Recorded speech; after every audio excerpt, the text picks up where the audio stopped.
नमस्कार, big debate में आपका स्वागत है। मैं हूं आपके साथ दीपक भदौरिया। एमपी में उम्मीदवारों की हार जीत का फैसला ईवीएम में कैद हो चुका है। ईवीएम मशीनों को स्ट्रांग रूम की कड़ी सुरक्षा के बीच रखा गया है। बावजूद इसके पॉलिटिकल पार्टियों को गड़बड़ी की आशंका है और विपक्षी दलों की जान ईवीएम मशीन में ही अटकी हुई है। यही वजह है कि कांग्रेस और बीएसपी समेत सभी दलों के नेता और कार्यकर्ता दिन रात स्ट्रांग रूम की पहरेदारी कर रहे हैं। कड़ाके की सर्दी में भी वो स्ट्रांग रूम के बाहर डटे हुए हैं। ऐसे में सवाल यही है कि आखिर कांग्रेस, बीजेपी समेत सभी सियासी पार्टियों को ईवीएम की सरकारी सुरक्षा पर भरोसा क्यों नहीं है और 3 लेयर सुरक्षा के बावजूद स्ट्रांग रूम के बाहर पर्सनल सिक्योरिटी गार्ड तैनात करने की आखिर जरूरत क्यों पड़ गई?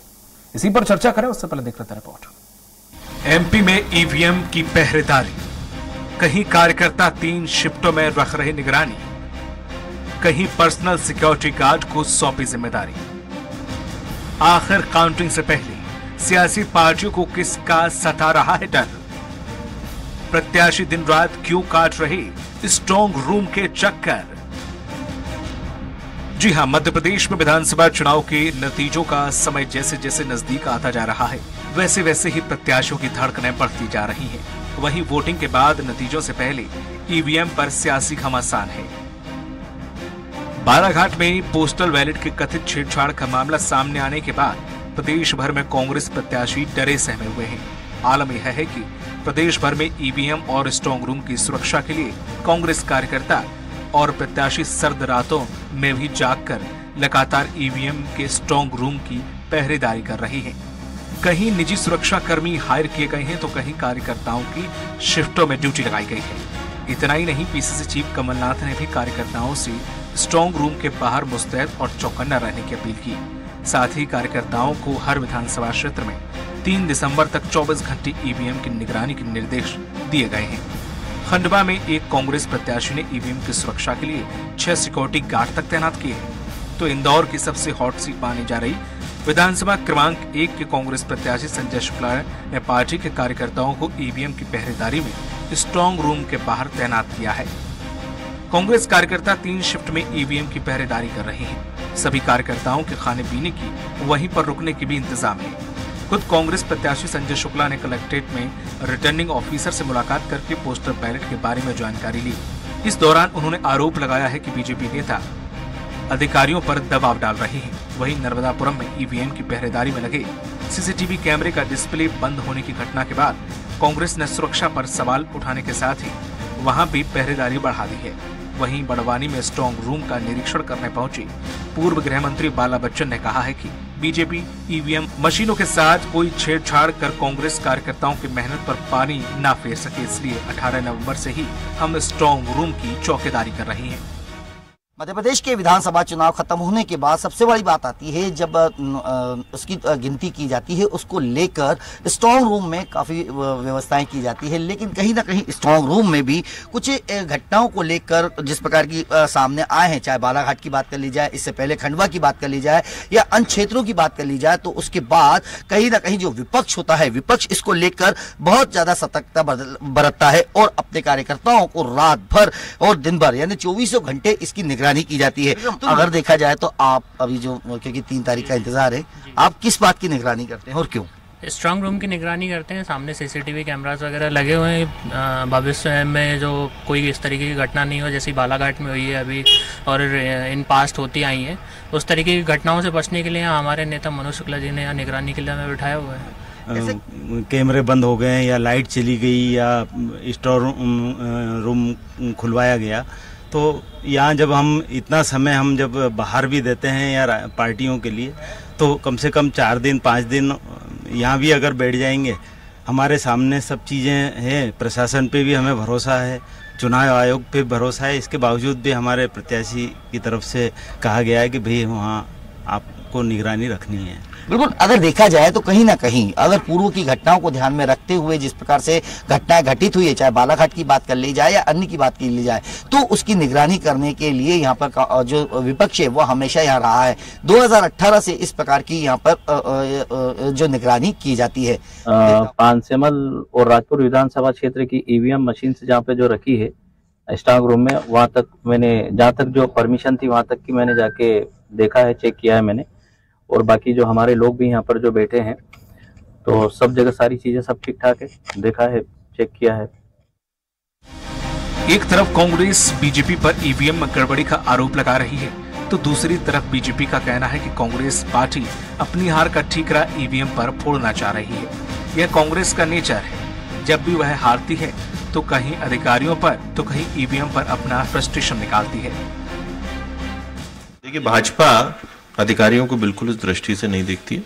अधिकतर लोगों ने अच्छा काम किया और चुनाव को अगर 77% मतदान कराया और शांतिपूर्ण कराया तो सभी प्रशासनिक अमले को हम साधुवाद देते हैं। जिन्होंने गलत काम किया उनकी शिकायत की और भारतीय जनता पार्टी अपने स्तर पर उन शिकायतों पर सरकार आने के बाद देखेगी। ईवीएम पर भी सवाल उठने लगे हैं। देखिए, ईवीएम पर सवाल कुछ नहीं है। कांग्रेस अपनी प्रत्याशित हार का ठीकरा फोड़ने की तैयारी कर रही है, तो कभी चुनाव आयोग, कभी अधिकारी और कभी ईवीएम। पर कांग्रेस को जवाब देना चाहिए कि जब कर्नाटक जीतती है तब ईवीएम का रोना क्यों नहीं रोती है। कुल मिलाकर मध्य प्रदेश में एक बार फिर से ईवीएम को लेकर सियासत 7वें आसमान पर पहुंच गई है। बालाघाट की घटना के बाद इसकी गूंज प्रदेश की राजधानी भोपाल से लेकर देश की राजधानी दिल्ली तक सुनाई दे रही है। लेकिन इन सब के बीच सवाल यही है कि इलेक्ट्रॉनिक वोटिंग मशीन यानी कि ईवीएम आखिर क्यों इलेक्शन विवाद मशीन बनती जा रही है, और क्यों निर्वाचन आयोग की त्रिस्तरीय चाक-चौबंद सुरक्षा व्यवस्था के बावजूद पॉलिटिकल पार्टी को सिस्टम पर भरोसा नहीं है। Bureau report, Swaraj express. और इसी मुद्दे पर चर्चा के लिए खास मेहमान हमारे साथ जुड़े हुए हैं। योगेंद्र सिंह जादौन जी हैं, कांग्रेस प्रवक्ता। योगेंद्र जी, आपका बहुत बहुत स्वागत है। अजय बोकेल जी हैं, वरिष्ठ पत्रकार। सर, आपका भी बहुत बहुत स्वागत है। मधुरी जैन जी हैं, बीजेपी प्रवक्ता हैं। मधुरी जी, आपका भी बहुत बहुत स्वागत है। योगेंद्र जी, जिस तरह से देखा जाए, क्यों ऐसी नौबत आ रही है कि गार्ड अपने पर्सनल तैनात करने पड़ रहे हैं, शिफ्टों में कार्यकर्ताओं की ड्यूटी लगाई जा रही है, खुद प्रत्याशी बैठ रहे हैं, इतना भरोसा होना चाहिए कि बिल्कुल भी खत्म हो चुका है। और कमाल की बात यह है कि यहाँ पे आपको भरोसा नहीं और छत्तीसगढ़ में भरोसा है। ऐसा इतना क्यों देखने को मिल रहा है? आखिर क्यों हमारा विश्वास शासन प्रशासन मशीनरी से पूरा उठ चुका है? देखिए दीपक जी, पिछले 20 वर्षों से भारतीय जनता पार्टी सत्तासीन है और सारे अधिकारी कर्मचारी इन्हीं प्रशासनिक अधिकारी हैं जिनके माध्यम से पूरी निर्वाचन प्रक्रिया संपादित की जाती है। और निश्चित रूप से आप देख रहे हैं कि मध्य प्रदेश नहीं वरन देश के कई हिस्सों से ईवीएम को लेकर हमेशा इस प्रकार के प्रश्न आते हैं। और जहां तक निर्वाचन का सवाल है तो निर्वाचन निष्पक्ष हो, कोई भी प्रतिस्पर्धा हो निष्पक्ष हो और किसी प्रकार का संशय नहीं हो, किसी प्रकार का भय नहीं हो, संदेह नहीं हो, यह सोचकर उसकी सुरक्षा की जाने आवश्यक है। और अगर सुरक्षा की जा रही है तो इसमें भी कोई प्रश्न चिन्ह नहीं है कि अब सुरक्षा क्यों की जा रही है, क्योंकि यह तो एक हमारा अधिकार है कि हमने जिस प्रकार से चुनाव को लड़ा है और चुनाव के बाद जो परिणाम आना है उसके बीच में इतना लंबा जो अंतराल हो चुका है, इतने बड़े अंतराल के बीच में किसी प्रकार का संशय होना एक मानविक स्वाभाविक है।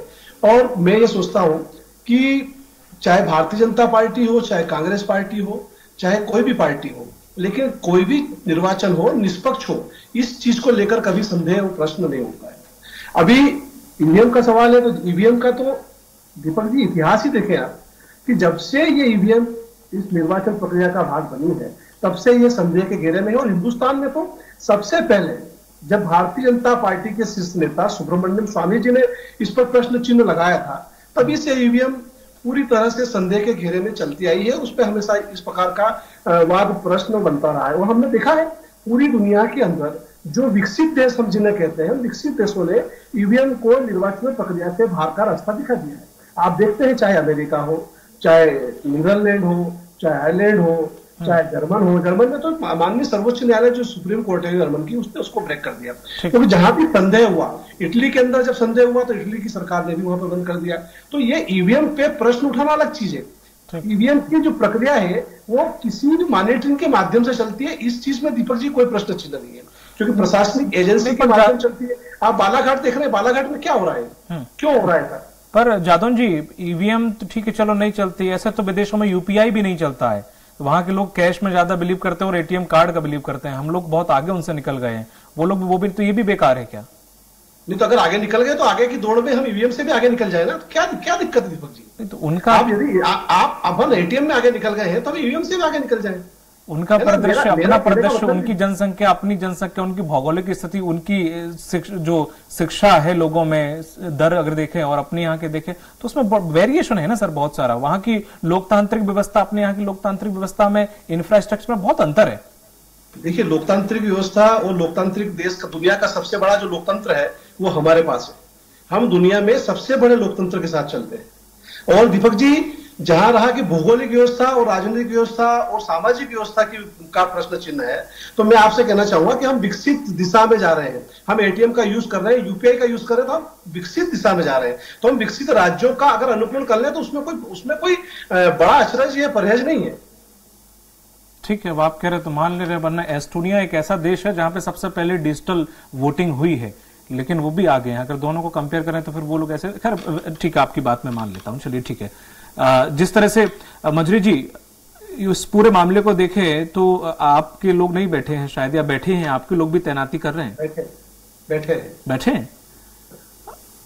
तो मंजरी जी फिर तो सवाल बनता ही नहीं है फिर कांग्रेस से पूछने का।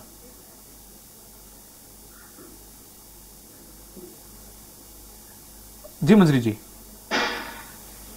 दोनों ही प्रमुख दल के प्रत्याशी अपने समर्थकों को, ठीक है जादव जी, मंजरी जी को बोलने का मौका देने निवेदन है, अन्यथा फिर वो क्लैश हो जाएगा। जी मंजरी जी, आपकी आवाज नहीं आ पा रही है मंजरी जी, निवेदन है थोड़ा सा टेक्निकली। जी हाँ, जी इट्स वर्किंग।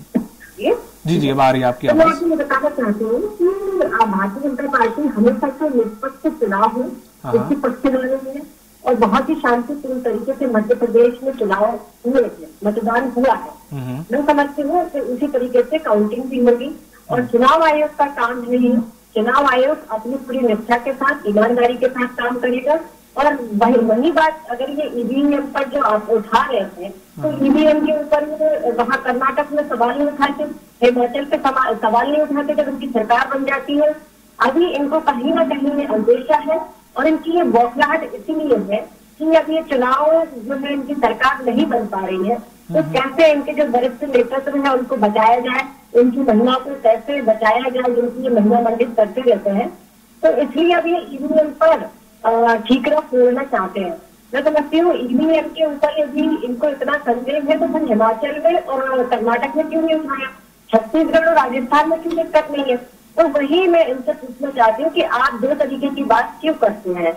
हम भारतीय जनता पार्टी हमेशा चुनाव आयोग पर और संविधान पर, इस देश के लोकतंत्र पर विश्वास करती आई है, यहाँ से प्रशासनिक अधिकारियों पर विश्वास करती है और हमेशा रहेगा। पर मंजरी जी, लोकतांत्रिक व्यवस्था पे और एजेंसियों पे और आपको सुरक्षा व्यवस्था पे यकीन है, तो फिर आपने अपने लोग को बैठा रखे हैं? मेरी जानकारी में तो ऐसा कुछ नहीं है और उनके यहाँ क्या है, मैं जहाँ रहती हूँ मुझे तो ऐसा कुछ देखने को नहीं मिला कि भारतीय जनता पार्टी। चलिए ठीक है, मैं आपसे यही कहलवाना चाह रहा था कि थोड़ा सा आप ये कहें। अब मैं आपको बता दूं, छत्तीसगढ़ में पूरी पार्टी आपकी बैठी हुई है, रखवाली कर रही है। जी दीपक जी, वहाँ की परिस्थिति क्या है वो वहाँ के हमारे नेतृत्व वो जानते हैं। तो निर्वाचन चुनाव आयोग भी वहां पर भी छत्तीसगढ़ का नहीं है, बाकी सीआरपीएफ और सेंट्रल की जो एजेंसियां लगी वो भी छत्तीसगढ़ की नहीं है, सिर्फ एक लास्ट लेयर है पुलिस की, वो वहां के जरूर अंडर कंट्रोल में है। तो देखिए, कहीं ना कहीं ऐसा होता है कि यहाँ पर जो स्थानीय नेता होते हैं उनका बहुत ज्यादा प्रभाव होता है, तो कहीं कहीं ऐसा हो सकता है, मैं ऐसा मानती हूँ। मतलब ये है कि हम भी उंगली उठा नहीं सकते खैर कांग्रेस पर, अगर वो भी बैठे हैं तो हम भी ये नहीं कह सकते कि इन्हें विश्वास नहीं है। हमने तो उंगली उठाई नहीं, बीजेपी कह रही है ना कि गार्ड बिठा दिए, लोग बैठे हुए हैं, भरोसा ही नहीं है, ऐसा कह रहे हैं ना। उनको भरोसा नहीं है तो बैठे, उसमें हमें तो कोई दिक्कत नहीं है, हमें कोई ऑब्जेक्शन नहीं बैठे, वो क्यों बैठे। और मंजरी जी, बैठे तो हमारी तो पहरेदारी, चुनाव आयोग तो अपनी पहरेदारी कर ही रहा है। अगर फोन में पहरेदारी हो रही है तो उससे क्या बोलता है, अच्छी बात है। मैं समझती हूँ निष्पक्षता से होना चाहिए हर काम। और मंजरी जी, ये कांग्रेस नहीं है सिर्फ जो कह रही है कि ईवीएम में दिक्कत है, ईवीएम से मत कराओ, ईवीएम हैक हो चुकी है, ये आपको छोड़ के बाकी जितनी विपक्षी पार्टियां हैं, छोटी मोटी बड़ी लंबी जितनी भी हैं, चाहे स्थानीय हो जैसे भी हैं, वो सब ये कह रही है भाई ईवीएम से नहीं होना चाहिए, ठीक ठाक नहीं है, बीजेपी इसमें कहीं ना कहीं गड़बड़ झाला करती है। देखिए दीपक जी, जहाँ तक मैं आपको जानती हूँ, आप इस बात का जवाब जानते हैं, जब कांग्रेस को दिक्कत है तो छोटी मोटी पार्टियों को तो दिक्कत होनी है। क्योंकि उनका तो कोई वजूद ही नहीं है, पहले ही ईवीएम का रोने लगेंगे। अच्छा, जो क्षेत्रीय नेता होते हैं, जिनका क्षेत्रीय आधार होता है, उनका वहाँ उनका प्रभाव भी होता है। उस बैलेट पेपर से होगा तो उनको ऐसा लगता है कि कुछ कर सकते हैं। मैं ऐसा सोचती हूँ, उनका क्या व्यक्तिगत सोच है मुझे नहीं पता। अच्छा, लेकिन मैं समझती हूँ कि बहुत अच्छे से आप इस बात का जवाब आप स्वयं भी जानते हैं। ठीक है, चलिए मान लेते हैं। सर, वरिष्ठ पत्रकार सर, मैं आपके सर पास आना चाहूंगा। अजय जी, जिस तरह से देखे जाए दोनों ही पार्टियां कह जरूर रही हैं कि हमें मतलब नहीं है, लोकतंत्र पे भरोसा नहीं है, पर एक्चुअली मायने में देखा जाए तो दोनों में से किसी को भरोसा नहीं है। सब अपनी अपनी एक दायरे में रह के चीजें करना चाहते हैं। लेकिन ये जो परंपरा, जो परिपाटी शुरू की गई है इन पार्टियों के द्वारा, ये आने वाले भविष्य में थोड़ा सा भयावह रूप नहीं लेगी? आपको ऐसा नहीं लगता? देखिए, ऐसा है कि ईवीएम का विरोध और समर्थन अभी सत्ता सापेक्ष हो गया है। आपको अगर कुर्सी मिलती है तो ईवीएम अच्छी है, आपको नहीं मिलती है तो ईवीएम पर सवाल है। बिल्कुल। दूसरी बात है कि ईवीएम का इस्तेमाल होते हुए इस देश में 25 साल हो चुके हैं। जहां तक मुझे याद है कि शायद 98 या 99 के आसपास पहली बार ईवीएम का प्रयोग शुरू किया गया था प्रायोगिक तौर पर कुछ निर्वाचन क्षेत्रों में, और उसके बाद धीरे धीरे इसको बढ़ाते बढ़ाते अब तो वो स्थानीय निकाय चुनाव भी हमारे यहाँ ईवीएम से होने लगे हैं। तो इसका दायरा लगातार बढ़ता चला गया है। अगर इसमें इतनी बड़े पैमाने पे गड़बड़ियां संभव होती तो ये कब की बंद हो चुकी होती। मैं ये नहीं कह रहा हूं कि ये 101% सेफ है या सुरक्षित है, लेकिन इसमें गड़बड़ियों की संभावना न्यूनतम है। छोटा मोटा कहीं कुछ होता होगा तो नहीं कह सकते, और इसका सबसे बड़ा प्रमाण ये है कि सत्ताएं बदल रही हैं, सरकारें बदल रही हैं, और जनादेश अलग अलग तरीके से आ रहा है। अब आपकी सरकार आ जाती है तो आपको ईवीएम अच्छी लगने लगती है, और आपकी नहीं आती तो आपको बुरी लगने लगती है।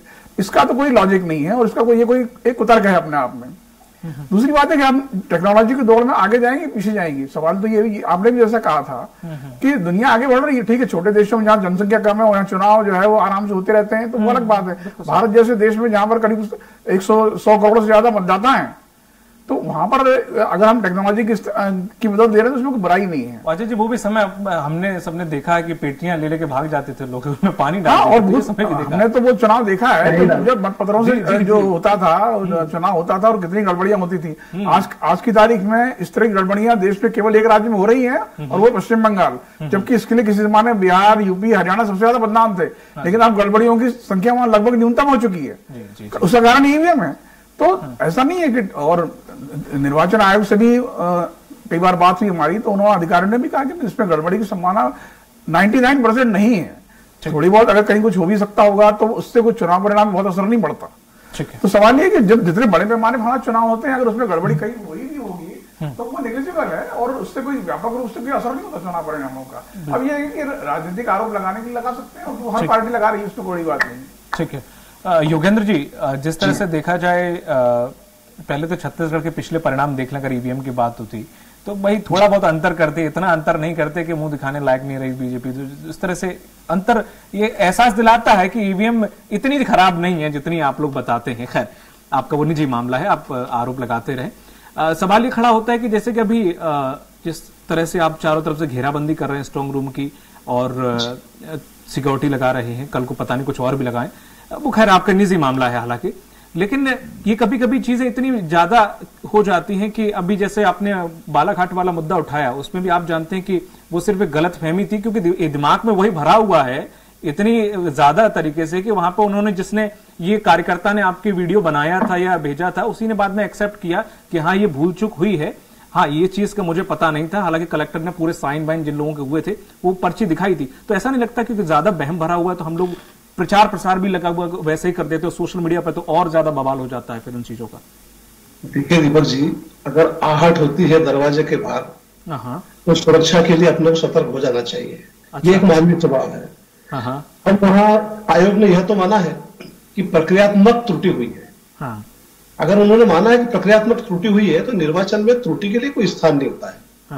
और अगर आप केवल इंतजार करते रहे कि जब कोई बड़ी त्रुटि हो जाएगी तब पार्टी किसी मोड़ पे आए या एक्शन पे आए, तो मैं उचित ही समझता हूं। कमलनाथ जी की स्पष्ट निर्देश है कि आप सतर्क रहे तो सतर्क रहे, और कांग्रेस पार्टी पूरी तरह सतर्कता से है और सतर्कता से उसने चुनाव लड़ा है। अभी विपक्ष का यह प्रश्न है कि ये केवल ईवीएम पे ठिकड़ा फोड़ने के लिए ऐसा करते हैं। मैं आपको बता देना चाहता हूं, यदि कोई प्रत्याशी चुनाव जीत ही नहीं रहा हो और उसे पता है कि मैं हार रहा हूं, तो ठिकड़ा फोड़ने की जरूरत भी कोई इतनी आवश्यक नहीं है। मध्य प्रदेश में कांग्रेस पार्टी की सरकार बन रही है, लेकिन इतना लंबा जो अंतराल मतगणना में हुआ है, जैसा अभी आपने कुछ समय पहले कहा था कि हमारी व्यवस्था इतनी सचेतक नहीं हुई है और हम इतने विचारशील नहीं हुए कि अन्य राज्य के चुनाव के परिणाम यदि हम मध्य प्रदेश के दिखा दें तो मध्य प्रदेश के चुनाव का परिणाम का प्रभाव राजस्थान में नहीं हो या उसका परिणाम का प्रभाव तेलंगाना में नहीं हो, ऐसी सोच अभी हमारे पास नहीं आई। अगर ऐसा होता तो हम 17 तारीख के दिन ही हमारा निर्वाचन हुआ था, हम 19 तारीख के दिन भी अपने परिणाम पूरे देश के सामने ले जा सकते। योगेंद्र जी, ये चुनाव निर्वाचन आयोग बेचारा कितना पसीना बहा रहा है, आप भी देख रहे हैं। ये तो हम लोग अपने मुंह से बोल देते हैं, उन लोगों के लिए कितनी परेशानी होती है ये चुनाव कराने में, दिन रात बेचारों को एक करना पड़ता है। और हम अपने मन से कहते हैं कि अरे 17 को कराई, 19 को जारी कर दो, क्या जा रहा है। तो सर, अगर कल को कुछ गड़बड़ी होती है या कहीं अव्यवस्थाएं होती हैं तो कोई और आरोप नहीं, सबसे पहले आप ही आरोप लगाते, देखो चुनाव निर्वाचन आयोग निष्पक्ष नहीं है, बोला तो गड़बड़ी होगी। हमारे सामने सबसे बड़ी जो संशय है, हमारी जो विसंगति है, मतलब राजनीतिक सोच से ऊपर उठ के अगर हम सोचें तो हम देखते हैं कि ये हमारी चुनाव की प्रक्रिया जो है ये क्या है कि केवल प्रशासनिक एजेंसी के स्वरूप के माध्यम से संचालित होती है। हमारे पास इसके लिए स्पेशल कोई अलग से कोई कैडर नहीं है जो हमारे देश में निर्वाचन को करवाता हो। और दूसरा, इसके अंदर जो सबसे महत्वपूर्ण इकाई होती है, यूनिट होती है, वो होती है ईवीएम। और ईवीएम के स्तर पे की जो सुरक्षा होती है और ईवीएम जहां से संचालित होती है और जिनकी मॉनिटरिंग में रहती है, और निश्चित रूप से हमारे जो है प्रशासनिक ढांचे का सबसे छोटा और निचले स्तर का स्वरूप होता है। तो पूरा परिणाम में संशय कहीं ना कहीं उत्पन्न हो जाता है। और इदा गलती वाली बात जहां तक है तो ये तकनीकी गलती है, तकनीकी त्रुटि हो जाना वो एक अलग चीज होती है, लेकिन यदि कोई साहस ऐसा हो जाता है तो मेरे हिसाब से वो निश्चित नहीं है। और सुरक्षा के लिए यदि कोई पहरेदारी कर रहा है तो किसी को क्या परहेज है। जब मैं पूरा पाक हूँ, जब पूरा निष्पक्ष हूँ, तो मुझे क्या डर है, आप करिए सुरक्षा। ठीक ठीक ठीक ठीक। मंजरी जैन जी, जिस तरह से कई जगह ऐसे इनके नेता प्रतिपक्ष गोविंद सिंह जी आरोप लगाते रहे हैं कि कुछ बैलेट पेपर ही गायब हो गए, कहीं जगह उन्होंने कई जगहों के नाम भी लिए और कहीं जगह ऐसी त्रुटियां देखने को मिली, तो हो सकता है कहीं जगह अफवाह थी, कहीं जगह थोड़ी सी मिसअंडरस्टैंडिंग थी, तो कहीं कुछ जगह कुछ थोड़ी सी चीजें हुई भी जिसमें चुनाव आयोग ने संज्ञान भी लिया। तो सवाल ये खड़ा होता है कि क्यों इस तरह की गतिविधियां देखने को मिलती हैं, ये हर चुनाव में ऐसा क्यों? और बीजेपी पे आरोप लगता है कि यही एक ऐसी पार्टी है जो खेल करती है कहीं ना कहीं, चाहे छोटे रूप में बड़े रूप में। बताना चाहती हूँ, इससे पहले तो पत्रकार जी भी बोल रहे थे कि इतनी जनसंख्या है, इतना बड़ा चुनाव होता तो कभी जो त्रुटियां हो सकती है, लेकिन आप पिछले चुनाव याद कीजिए जब जैसे अजय जी ने बताया कि पूरे 30% गायब हो जाती थी, बूथ कैप्चरिंग हो जाती थी, बूथ के ऊपर एक ही व्यक्ति जाता था और एक बैलेट पेपर पर खुद ही पब्लिक को आने नहीं देते थे, खुद ही वोट करते रहते थे, सील लगाते रहते थे। तो मैं समझती हूँ कि पहले के चुनाव में और आज के चुनाव में बहुत जमीन आसमान का फर्क है। बहुत ही निष्पक्षता से चुनाव, थोड़ा सा समय कम है, थोड़ा संक्षिप्त में जी। और भारतीय जनता पार्टी बिल्कुल निष्पक्षता के साथ खड़ी है और किसी भी तरीके से कोई अनियमितता होती है तो निश्चित तौर पर उस पर कार्रवाई भी हो रही है, तुरंत कार्रवाई हो रही है। तो आप भी देख रहे हैं, तो मैं समझती हूँ कि चुनाव बहुत ही निष्पक्षता से हुए हैं और जो गिनती भी होगी मैं समझती हूँ बहुत ही निष्पक्षता से होगी, बहुत ही ईमानदारी के साथ होगी। चुनाव आयोग ठीक है, मैं लास्ट कमेंट जी मंजरी जी, अब लास्ट कमेंट अजय सर से ले लेता हूँ। ठीक अजय जी, जिस तरह से देखो बीजेपी ने अपनी ये छवि बना ली है, बन गई है कि अब आध घंटे के लिए अगर लाइट या टेक्निकल फॉल्ट आ जाता है तो ये लोग समझते पेटियां गायब हो गई और पैर पटकने लगते हैं, ऐसे हालात बन जाते हैं। इतना डर भरा हुआ है कांग्रेस के अंदर, वाकई ये डर है या फिर बेवजह का है या फिर डरना लाजमी है? संक्षिप्त में सर एक कमेंट। देखिए, ये डर हमेशा हार से बचता है और ये केवल कांग्रेस में आज से नहीं हुआ है।